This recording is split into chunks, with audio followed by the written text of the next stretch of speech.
So Halloween is coming up. Yeah, Halloween's coming up, huh? Yeah. I don't know. Do you like Halloween? What are your thoughts? Because some people, nowadays, it seems like people don't really celebrate Halloween, from my knowledge. Yeah, you're right. And alright, to be honest, I was kind of indifferent with Halloween. But what about you? Like, I mean, like, in Vegas, fucking everybody celebrated Halloween. It was more like an excuse to go to parties. really? You know, did I ever tell you that story? No. About the Halloween party I went to? Oh my, is it okay to tell on the podcast? Absolutely. Okay, sweet.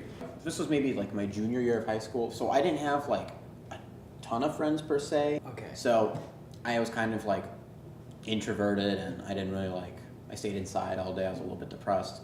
And I think there was one day, like in my writing class, there was this girl I really liked. So I went up to her and I was like, hey, what are you doing for Halloween? And she was like, I'm going to a party actually tomorrow night. It's not like, you know, like Halloween, but it's like, you know, a Halloween party. Okay. She's like, you want to come with? And I'm like, fuck yeah, I'd be down. And she's like, okay. So I wore like this kind of outfit that could look like a Halloween costume. I had like this black shirt on and black pants and like just black Vans, and like I had like, you know, the fucking penguin from Hello Kitty? Yeah. I had a headband that kind of looked like the thing that's on the top of his head, so I went and I just said that was my excuse. So we roll up to the party, and before we get out, she's like, all right, we may not be on the list. And in my head, I'm like, there's a list? And we get out, and it's this giant mansion. And it was like that energy where you're like, oh, I gotta get in there, you know? She's like, you're gonna have to find some other way to get in. We'll find our way. You find your own way. And so I'm looking around the house, and I'm like, maybe I should just leave. And then as I'm about to leave, I see there's like a big fence. Yeah. Okay. So I look at it, and I look around, make sure nobody's going, and I sprint to it. And I jump it. And I look to my right, and I see this bouncer, and like he's looking at the list, and he looks over and makes eye contact with me like this, and I'm like, Oh shit. no. And so I like put myself in a ball, and I like crash to the ground. There's all these rocks. I'm like, fuck, like it hurts. Yeah. And the guy's like, who's over there? Who's out there?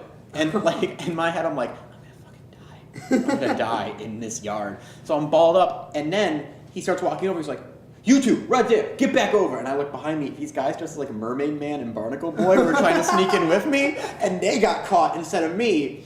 And so I'm sitting in this bush, like hurtled up, and I'm like, oh, it's not me, it's them. So I'm like, I should stay here just in case. And then I'm glad I did, because he came up and he like looks over the bush with his flashlight, and he's like, there's nobody there. And he walks away. And there's like this like Gambino music, like hard bass, and you can feel it in your chest. And I get in, and those girls are just like already in there, just having a good time. And in my head, I'm like, what the fuck is their problem? Like, how come they got in?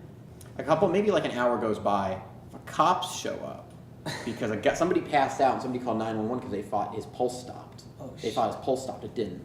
They call 911, they kick all of us out. I find those girls, and they're like, you don't look again. I'm like, I'm fine. I'm living my best life. I'm doing great right now. And they were all just like, all right, just get in the car, come on. So I get in the car with them, and then the girl I was with drops off like the two girls that were hanging out in the back. And so it's just me and her, and she's like, do you want to get like something to eat or something? Yeah. And I'm like, yeah, what do you want to get? And she's like, how does In-N-Out sound? I'm like, I fucking love In-N-Out. Dude. She's like, we can't go to In-N-Out, I got to get home. So like we were going to go to In-N-Out just to kill some time, and she's like, we can't go because my curfew's in like 30 minutes, and it takes 30 minutes to get home. And so I'm like, in my head, I'm like, whatever, it's fine. I didn't want In-N-Out that much. We're driving on the highway, right? She's not drunk. She was like the DD. So she's not drunk at all. We're driving. I'm in the back seat because I wanted to lay down. I look up, and there's this giant In-N-Out sign like on the side of the highway. Yeah. And I look out, and this is all, like, I blacked out around here. Like, I don't remember this, but from what the girl said, I looked out, and I had my hands on the window, and I was crying. She's like, do you want to stop? And I said, you're such a fucking bitch. I hate you. I hate you. And she was like, man, I'm just going to take you home.